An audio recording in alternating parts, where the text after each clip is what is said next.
रहा।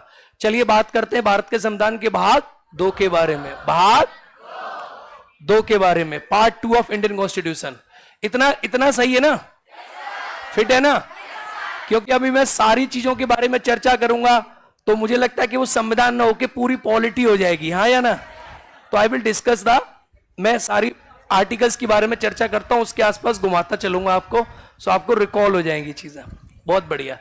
आर्टिकल 2 बात करता है सिटीजनशिप के बारे, भाग 2 बात करता है किसके बारे में? सिटीजनशिप यानी नागरिकता। किसके बारे में? देखो, नागरिकों से उम्मीद करी जाती है कि गुरुकुल बना हुआ है कि नागरिक जो है शांति से ऐसी चीजों का पालन करें जैसे बच्चे शिष्य करते थे। तो नागरिकों से उम्मीद की जाती है आप भारत के नागरिक हैं, आप अच्छे व्यक्ति, पढ़े लिखे व्यक्ति बने।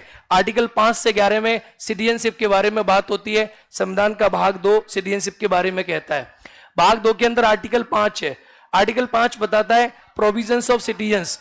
ये सारे जो आर्टिकल हैं उस समय के संबंध में जब भारत के संविधान को लागू किया गया था। यानी आप ये कह सकते हैं कि 26 जनवरी 1950 को भारत का नागरिक कौन था? कौन था भारत का नागरिक? तो जिसके पास इंडिया का डोमिसाइल था, आप सभी जानते हैं। जो भारत के जो है संविधान को लागू होने से पहले से भारत में रह रहा है, 5 साल पहले से भारत का नागरिक था। आर्टिकल 6 बोलता है उन लोगों के बारे में जो पाकिस्तान से कहां है? पाकिस्तान से भारत आने वाले पाकिस्तान से कहां आने वाले? और आर्टिकल 6 बोलता है, आर्टिकल 7 कहता है भारत से कहां जाने वाले? भारत से कहां जाने वाले? तो ये कहता है आने वाले और ये कहता है जाने वाले। मुसाफिर आने वाले, नहीं फिर। ठीक है। आर्टिकल 7 जो हमारे देश से कुछ लोग चले गए।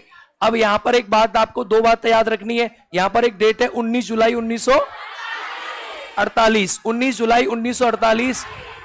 आर्टिकल 6 में डेट है 19 जुलाई 1900। आप जानते हैं कि भारत से जो पाकिस्तान से जो नागरिक इंडिया में आए या जो व्यक्ति इंडिया में आए वो 19 जुलाई 1948 के अगर बाद आए तो उन्हें परमिट लेना पड़ता था। अब ऐसे ही भारत वालों के लिए डेट है 1 मार्च 1900। हमारे देश से कुछ भूले बिछड़े लोग पाकिस्तान चले गए और वो अगर लौट के दोबारा आ गए, गलती हुई, 1 मार्च 1947 के बाद गए, 19 जुलाई 1948 से पहले आ गए, तो आपको सिंपल भाषा में याद रखना है 6 है पाकिस्तान से आने वाले और 7 है पाकिस्तान। 8 आर्टिकल बोलता है कि जो भारत से बाहर लोग रह रहे थे, रिजाइडिंग आउटसाइड द इंडिया, उनकी नागरिकता के बारे में क्या प्रोविजंस हैं। ठीक है, हाँ या ना? बहुत सिंपल। आर्टिकल 9 बोलता है कि आप लोग शांत रहे, मैं बोलता चलूंगा, आप लोग शांत रहे क्योंकि ऑनलाइन दिक्कत हो सकती है, फिर मैं बोलूंगा तब बोलना है।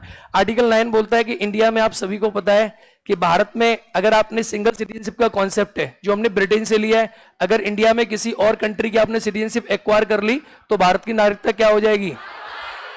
देखो, मैंने एक बात में 3 बातें बता दी। इंडिया में सिटीजन सिंगलशिप का है, ब्रिटेन से लिया गया है, ग्रेड कर ली तो क्या हो जाएगी भारत की?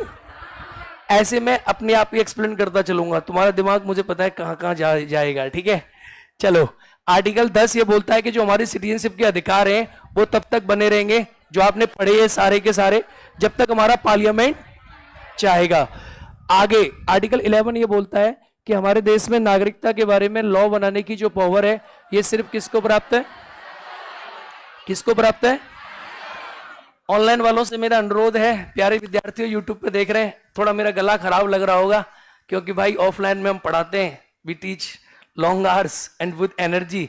तो थोड़ा सा क्या होता है कि जब ये असली रण यही होता है तो यहाँ आवाज थोड़ी सी हमारी बैठ जाती है, इसके लिए माफ करेंगे।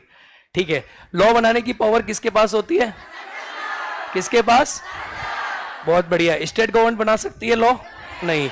Only parliament of India will make a law regarding citizenship. नागरिकता के बारे में कानून बनाने की शक्ति सिर्फ हमारे पार्लियामेंट ऑफ इंडिया के अंदर वेस्टेड है।